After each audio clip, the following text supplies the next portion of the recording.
Nota mesatare e testimit ekstrem të maturantëve nga 96 shkollat e mesme në Maqedoni është 3.39. Lista do të publikohen në shkolla, ndërsa nga e hëna deri të mërkurën, nxënësit do të kenë të drejtë ankese deri te komisioni shkollor. Vendimi përfundimtar për pranimin e ankesave është në kompetencë të qendrës shtetërore për testim. Prej 21.854 nxënësve të shkollave të mesme në vitin përfundimtar, vitin e 3 apo të 4, të 2 lëndët nga testimi ekstern nuk I kanë kaluar 315 nxënës, ndërsa 416 kanë kaluar 1 nga 2 lëndët.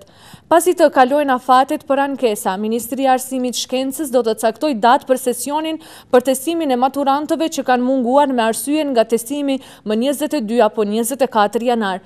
Do të testohen për lëndë të tjera, e jo ata që kanë qenë të shpërndar për testim në janar. Edhe kësaj radhe do të jenë të qasshme të gjitha pyetjet e mundshme për lëndët që I mësojnë. Sërish, të 2 të lëndët për të cilat do të testohen do t'i dinë 3 ditë para testimit. Rezultate më të mira kanë arritur maturantët nga Gjimnazi Rade Jovaqevski, Korçagin, Shkup, ndërsa vijojnë Josip Broz Tito, Manastir, Shkolla Artistike Lazar Liçenoski, Shkup, Orce Nikolov, Shkup dhe Goce Delqev, Kumanov në vendin e 5.